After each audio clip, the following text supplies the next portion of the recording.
అవినీతి అధికారుల పట్ల భీష్ముడు శిక్షా విధానం, అంటే భీష్ముడు శిక్షా విధానం ఏంటి, ఏం చెప్పాడు? ఈ అవినీతి అధికారులుగా ఉంటే ఎలా? సహజంగా దేశం లేదా రాజ్యం అల్లకల్లోలం కావడానికి సరి అయిన పద్ధతిలో కాకుండా అపశయంలో వెళ్ళిపోవడానికి ప్రధానమైనటువంటి కారణం అధికారులే. వారు అవినీతి పరులైతే, ఎందుకంటే రాజు తన దగ్గర ఉండే అధికారులను తాను పూర్తిగా విశ్వసించాలి. విశ్వాసం లేనటువంటి అధికారులు ఉంటే రాజు రాజ్య పరిపాలన చేయలేడు. ఎప్పటికప్పుడు విధి విధానాల్ని రూపొందించే వాళ్ళు అధికారులు, ఆ విధి విధానాల్ని అమలుపరిచే వాళ్ళు అధికారులు. వాళ్ళు అవినీతి పరులైతే వాళ్ళగా చెడ్డ పేరు. వాడేదో కొంతకాలం ఉంటాడు, చేసేసి వెళ్ళిపోతాడు. వచ్చేది రాజుకు చెడ్డ పేరు, రాజ్యములో అల్లకల్లోలం వస్తుంది. ఆ అవినీతి అధికారుల వల్ల ఒక రకమైనటువంటి విప్లవం లాంటిది తయారవుతుంది. మీరు ప్రజా పరిపాలనలో కూడా ఏ దేశంలో అయినా చూడండి, ఒక విప్లవం వచ్చింది అంటే తప్పనిసరిగా పరిపాలకుడో లేదా పరిపాలకునికి అనుచరులో అవినీతి పరులై ఉంటారు. అవినీతి పరులు కాని అధికారులు ఉన్నంత కాలము రాజు అయినా ప్రజారాజ్యంలో అయినా ఎలాంటి వ్యతిరేకత రాదు. భీష్ముడు చెప్పింది కూడా అది. అధికారులు అవినీతి పరులు అవునా కాదా అనేది రాజు అనుక్షణము గ్రహిస్తూ ఉండాలి. రాజు జాగ్రత్త పడవలసింది అధికారులతోనే. మంత్రి, సైన్యాధిపతి, సామంతరాజులు వీళ్ళల్లో ఎవరు అవినీతి పరుడైనా రాజ్యం పటాపంచలైపోతుంది. కాబట్టి రాజు అనేవాడు ముందుగా అధికారులు అవినీతి పరులు కాకుండా చూసుకుంటూ ఉండాలి. అవినీతి పరులైనటువంటి అధికారులను చాలా కఠినంగా శిక్షించేటటువంటి సాహసం రాజుకు ఉండాలి. దయాదాక్షిణ్యాలు పనికిరావు. తన కొడుకే ఒక ప్రతినిధిగా ఉన్నాడు అనుకోండి, రాజు కొడుకు, వాడు అవినీతి చేశాడు అంటే శిక్షించకపోతే వెంటనే అటువంటి వాళ్ళు తయారవుతూ ఉంటారు. కాబట్టి రాజు ఎప్పుడు అవినీతి పరులైన అధికారులను, అవినీతి పరులైన ప్రజల పైన అంత శిక్ష అక్కర్లేదు. వాళ్ళకేదో కొద్దిగా శిక్ష వేసినా మామూలు అయిపోతుంది.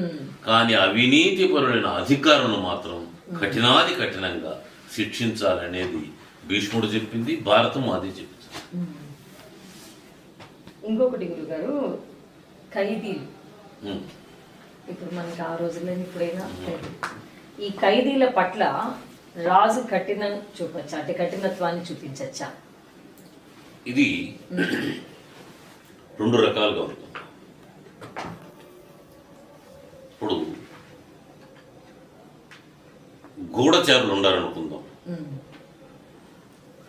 గూఢచారులు మనకు బందీలుగా దొరికారు, లేదా ఇతర దేశం యొక్క సైన్యంలో ఉండేటటువంటి వాళ్ళు ఎవరైనా మనకు బందీలుగా దొరికారు, వాళ్ళను మనం ఖైదీలుగా కారాగారంలో పెడతాం. వాళ్ళను కఠినంగా శిక్షించవలసిన అవసరం లేదు. ఎందుకంటే నీ దేశం మీద నీకెంత ప్రేమ ఉందో వాడి దేశం మీద వాడికి ఎంత ప్రేమ ఉండాలి. వాడి దేశ భవిష్యత్తు కోసం వారు పోరాడుతున్నాడు. వాడు నీకు బందీగా దొరికాడు, నువ్వు బందీగా పెట్టుకోవాడిని. అంతేగాని వాళ్ళపైన కఠినంగా శిక్షించవలసిన అవసరం లేదు. సమాజంలో జీవిస్తూ సమాజానికి హాని కలిగించేటటువంటి వాళ్ళ మీద చాలా కఠినంగా శిక్ష ఉండాలి. ఇది భారతంలో మీరు అనేక చోట్ల చూడొచ్చు. సమాజంలో కొన్ని ధర్మాలు ఉంటాయి. త్రేతాయుగంలో ఉండే ధర్మాలు ద్వాపరయుగంలో ఉండాలని లేదు. ద్వాపరంలో ఉండేటివి ఇప్పుడు కలియుగంలో ఉండాయని అనుకోవాల్సిన అవసరం లేదు.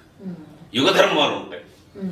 ఆ యుగ ధర్మాలకు భిన్నంగా ఎవడైనా సమాజములో అటువంటి పని చేస్తే వాడిని కఠినంగా శిక్షించాలి. కొందరి ఖైదీలనే కఠినంగా శిక్షించాలి, అందరినీ కాదు. ఇప్పుడు ఆకలి బాగా ఆకలికి తట్టుకోలేక ఏదైనా ఒక చిన్న దొంగతనం చేశాడు అనుకోకూడదు. వాడు దొంగే, కానీ వాణ్ణి అంత కఠినంగా శిక్షించవలసిన అవసరం లేదు. ఒక అధికారి తన ఆనందం కోసమో ఇంకో దాని కోసమో లేదా ఇంకోటో దొంగతనమో మంచి చేశాడు అనుకోండి, అవినీతి చేశాడు అనుకోండి, వాడిని కఠినంగా శిక్షించాలి. అయితే దొంగను శిక్షించలేదు, అవినీతి కోసం శిక్ష అంటే అదే న్యాయం, ధర్మం కూడా. ఎందుకంటే కడుపు కూటి కోసం, ఆకలి కోసం వాడు ఏదో దొంగతనం చేశాడు, అది సమాజానికి హాని కాదు. కానీ అవినీతి పరుడు చేసినటువంటి ఇది సమాజానికి హాని కలిగిస్తుంది. ఒక స్త్రీ పట్ల వాడు ఎవడైనా కొంత అసభ్యకరంగా ప్రవర్తించాడు అనుకోండి, వాడిని కఠినంగా శిక్షించాలి. కాబట్టి సమాజంలో యుగ ధర్మాలను అనుసరించి యుగ ధర్మాలకు భిన్నంగా ఎవడైతే ప్రవర్తిస్తాడో వాని మీద మాత్రమే కఠినంగా శిక్ష ఉండాలి. ఇప్పుడు వేరే దేశం యొక్క సైన్యము లేకపోతే గూఢచారులు మనకు బందీలుగా దొరికారనుకోండి, వాళ్ళని కఠినంగా శిక్షించకూడదు. నీకు నీ రాజ్యం కోసం నువ్వెంత నీ ప్రేమ ఉందో వాళ్ళ రాజ్యం కోసం వాడికి అంత ప్రేమ ఉంటుంది. కాకపోతే వాడు వాళ్ళ రాజ్యం కోసం మన రాజ్యంలోకి వచ్చాడు, బంధించి పెట్టు అంతే. ఇప్పుడు ఇక్కడ మనం బంధించినప్పుడు ఖైదీలు లేదా జైల్లో ఉండేటటువంటి శిక్షణ అనుభవించే వాళ్ళు ఉంటారు కదా, వాళ్ళకి క్షమాభిక్ష అనేసి ఒకటి ఉంటుంది గురుగారు. అది ఈ రోజు కూడా ఉంది, మనం చూస్తున్నాం. ఇప్పుడు ఆగస్టు 15 కానీ జనవరి 26 కానీ అది అంటే అప్పుడు కూడా ఉందా? అది అవును, క్షమాభిక్ష అప్పుడు కూడా ఉంది. అంటే చేసిన తప్పుకు వాడు పశ్చాత్తాపడుతున్నాడు, ఇంకా అటువంటి తప్పు చెయ్యడు, పరిస్థితి ప్రభావం వల్ల తప్పు చేశాడు అనేది మనం భావించగలిగి రాజు భావిస్తే, రాజు ఎవరు పడితే వాళ్ళకి క్షమాభిక్ష పెట్టేది కాదు. దాన్ని ఒప్పుకోరు, దాన్ని ఎక్కడా సమర్థించరు. విధి లేని పరిస్థితుల్లో ఎవడో ఒక తప్పు చేశాడు, చేయకూడని తప్పు చేశాడు, వాడిని కారాగారంలో పెట్టారు, జీవిత ఖైదు చేశారు, లేకపోతే మరణశిక్ష విధించారు, ఇది చేశారు. రాజు పునః పరిశీలన చేసి వానిలో మార్పు వచ్చింది, వాడు పరిస్థితుల ప్రభావం వల్ల చేశాడు, వాణ్ణి వదిలిపెట్టవచ్చు అని తన అంతరాత్మ అంగీకరిస్తే, అంటే వాడి మీద అబ్జర్వేషన్ పెట్టి ఎవరో చెప్పారనో లేకపోతే మన కులం వాడనో మన మతం వాడనో అట్లా కాకుండా వ్యక్తిగతంగా ఆలోచన చేసి వాణ్ణి మనం క్షమించితే కూడా పర్వాలేదు అనుకున్నప్పుడు క్షమాభిక్ష పెట్టవచ్చు. అట్లా భారతంలో క్షమాభిక్ష పెట్టినటువంటి సందర్భాలు ఉన్నాయి, రామాయణంలో కూడా ఉన్నాయి. ఇంకొకటి గురుగారు, యుద్ధం అనేది ఎప్పుడు చేయాలి? యుద్ధం అనేది చెయ్యాలి అనే ఆలోచనే తప్పు. ఇప్పుడు మనకు భారతంలో ఎందుకు చెయ్యాలి అనేది ఒకటి వచ్చింది. ఇప్పుడు ధర్మరాజు రాశియాగం చేశాడు. రాశియాగం చేసినప్పుడు 4 వైపులా 4 పంపించాడు, అన్ని రాజ్యాలను జయించుకురామని చెప్పి యుద్ధం చేసి జయించుకొని వచ్చారు. అంటే సామంతరాజులుగా వాళ్లకు కూడా సుపరిపాలన మేము ఇవ్వగలము అన్నటువంటి శక్తి వీళ్ళకు ఉన్నప్పుడు వాళ్ళతో యుద్ధం చేయవచ్చు, చేసి తన సామంతరాజుగా చేసుకోవచ్చు. అది ఆనాటి ధర్మం. అయితే బలం ఉంది కదా అని ఎదుటి వ్యక్తుల మీదకి, ఇతర దేశాల మీదకి తనకు శక్తి లేకపోయినా, బలం ఉంది, నేను వాళ్ళు సుపరిపాలన చేయలేకపోయినా నేను ఓడించి చేస్తాను అనేటటువంటిది ధర్మం కాదు. యుద్ధం అనివార్యమైనప్పుడు మాత్రమే చెయ్యాలి. ఒక రాజు దుష్టుడు అనుకోండి, వాడు ప్రజల్ని పీడిస్తున్నాడు, ప్రజల్ని హింసిస్తున్నాడు అనుకుందాం. పక్కన ఉన్న రాజు వాడిపైన యుద్ధం చేసి వాడిని జయించి ఆ రాజ్యాన్ని తన రాజ్యంలో కలుపుకొని సుపరిపాలన ఇవ్వచ్చు. అంతేగాని దుర్మార్గుడైనటువంటి వాడు మరొక రాజ్యం మీద బలం ఉందని యుద్ధం చేయడం న్యాయం కాదు. అది ఇప్పుడు సుశర్మ పైన కీచకుడు ఉన్నంత కాలము సుశర్మ మీద యుద్ధం ప్రకటించాడు. అది బలముతో వాడిని జయించాలా. సుశర్మ కూడా మంచి రాజే, మంచి పరిపాలన ఇచ్చినటువంటి వాడు. అటువంటి వాడిపై కీచకుడు ఎందుకు పోతున్నాడు? తన అహంకారం. అటువంటి యుద్ధాలు చేయకూడదు, ధర్మయుద్ధం చేయాలి.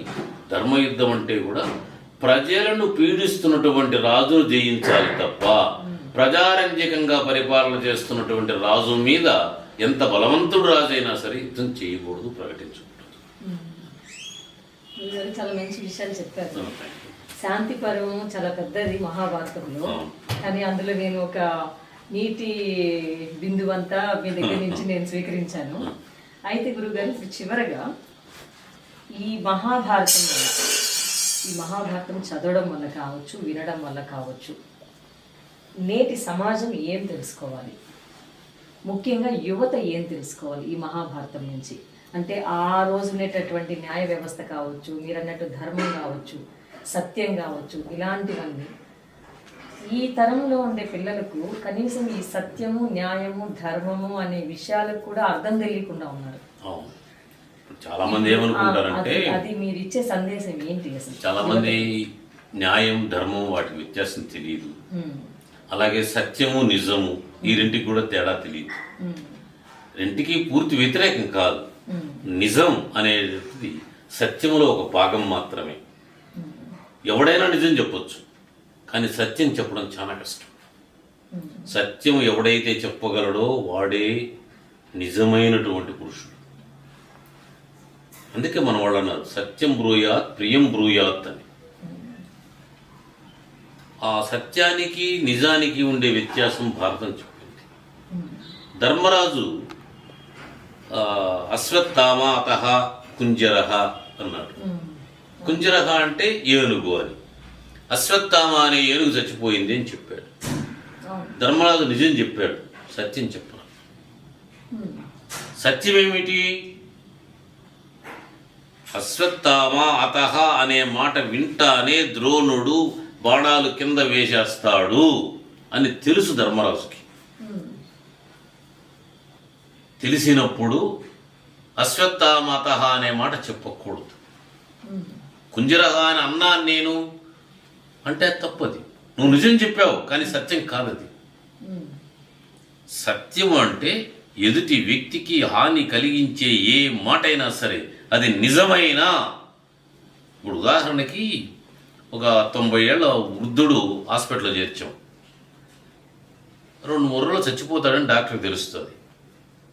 ఆ వృద్ధుడు అడుగుతాడు, ఏమయ్యా నేను ఇంకా ఎన్ని రోజులు ఉండాలి హాస్పిటల్లో అంటే, ఏం లేదు రేపు ఎల్లుండి డిశ్చార్జ్ చేస్తాను, ఇంజక్షన్ వేస్తాను, బాగా అయిపోతుంది, భయపడద్దు అంటాడు. ఇప్పుడు ఇది నిజం, అది నిజం, సత్యం. ఇది సత్యం, అది సత్యం. ఎందుకంటే 2-3 రోజులు చచ్చిపోతాడని తెలుసు డాక్టర్కి, అయినా నీకేం భయం లేదు, నేను డిశ్చార్జ్ చేస్తాను అంటాడు. బయటకు వచ్చి వాళ్ళ పిల్లలతో చెప్తాడు, అయ్యా మీ నాయన 2 రోజుల కంటే బతకడు, అతను ఏదన్నా చూసుకోండి అంటాడు. అది నిజం. పిల్లలకు చెప్పింది నిజం, పేషెంట్కి చెప్పింది సత్యం. అది అబద్ధమే పేషెంట్కి చెప్పింది, అదే సత్యం. ఎందుకంటే 2-3 రోజులు చచ్చిపోతావు అంటే అతను అప్పుడే చచ్చిపోతాడు, ఇంకేముంది లేని బతుకు అయిపోయింది. కాబట్టి చనిపోయేటప్పుడైనా అది ప్రశాంతంగా ఉండాలి కదా.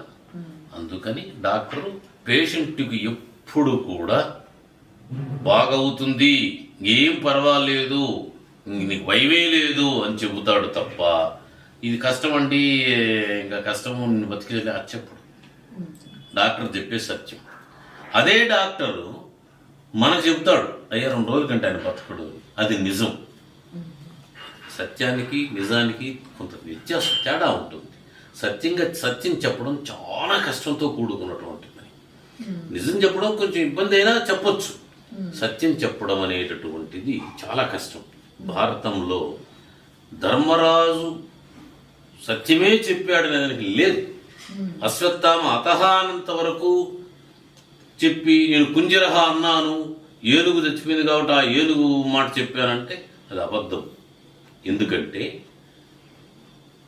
ఆ మాట వినగానే ద్రోణుడు బాణాలు కింద పడేస్తాడు, దుష్టజముడు వాడిని చంపేస్తాడని నీకు తెలుసు. అంటే ద్రోణుడి చావుకు నీ మాట కారణమైంది కాబట్టి నువ్వు చెప్పింది నిజమైన అది అసత్యము. కాబట్టి భారతంలో ధర్మం, సత్యం ఈ రెండు కాపాడడం కోసమే భారతం పుట్టింది. కురు పాండవుల కథ, కౌరవులు పాండవుల కథ అనేది చిన్న విషయం. అది భారతంలో పెద్ద విషయం ఏం కాదు, చిన్న కథ. బట్ ధర్మం యొక్క గొప్పతనాన్ని, సత్యం యొక్క గొప్పతనాన్ని, భారతీయుల జీవన విధానాన్ని చెప్పింది భారతం. భారతీయుల జీవన విధానం ఎలా ఉండాలో చెప్పింది భారతం. అయితే ఇప్పుడు ఈ సమాజానికి అది అవసరమా అంటే అందులో ఉండే అన్ని 100కి 100 అంశాలు అవసరమని కాదు. ఆ యుగానికి సంబంధించి అనేక అంశాలు ఉంటాయి. కానీ ఈనాటికి కూడా మనము ఆచరించవలసిన అంశాలు భారతంలో కోకొల్లలు ఉన్నాయి. అన్నదమ్ముల అనుబంధం, అలాగే రాజ్య పరిపాలన, రాజ్యములో పన్ను ఎట్లా వసూలు చేయాలి, ఎంత పన్ను వసూలు చేయాలి, పన్నుని ఏ విధంగా ఖర్చు పెట్టాలి, ఇలాంటి అంశాలు కానీ మానవుడు తన జీవన విధానములో అవలంబించవలసిన అంశాలు, మానవత్వాన్ని గురించినటువంటి అంశాలు, మానవుని యొక్క జీవన విధానంతో పాటు మానవత్వానికి సంబంధించిన అంశాలు ఇవన్నీ భారతంలో చాలా ఎక్కువగా చెప్పబడ్డాయి, అధికంగా చెప్పబడ్డాయి. అవన్నీ చదువుకొని వాటిని అవగాహన చేసుకొని ఆ జీవన విధానాన్ని మనం అలవాటు చేసుకుంటే ప్రశాంతమైనటువంటి జీవితాన్ని గడపవచ్చు. భారతదేశం శాంతంగా ఉండాలి అంటే, ప్రశాంతంగా ఉండాలి అంటే భారతాది గ్రంథాలను మనం అధ్యయనం చేస్తూ ఉండాలి, యువత వాటిని ఆచరిస్తూ ఉండాలి. చాలా ధన్యవాదాలు గురువు గారు. అనేక విషయాలు మాకు తెలియనటువంటి చాలా విషయాలు మాకు తెలియజేశారు. మీ విలువైనటువంటి సమయాన్ని మాకు కేటాయించినందుకు హృదయపూర్వక ధన్యవాదాలు తెలియజేసుకుంటున్నాను గురువు గారు. మీకు మంచి అవకాశాన్ని, మహాభారతానికి సంబంధించినటువంటి అనేక విషయాలను నేను కొంతమంది ఈ ఆచార్యుల చేత తెలుసుకోవడానికి నాకు ఒక అవకాశాన్ని కల్పించినటువంటి మా శ్రీ పద్మావతి మహిళా విశ్వవిద్యాలయము అధికారులకు, యాజమాన్యానికి, అదేవిధంగా నాకు ఈ కార్యక్రమంలో సహాయ సహకారాలు అందిస్తున్నటువంటి సిఎన్ఎఫ్ సిబ్బందికి కూడా హృదయపూర్వక ధన్యవాదాలు తెలియజేసుకుంటూ మరొక కార్యక్రమంతో మీ ముందుకు వస్తాను. అంతవరకు సెలవు. నమస్కారం.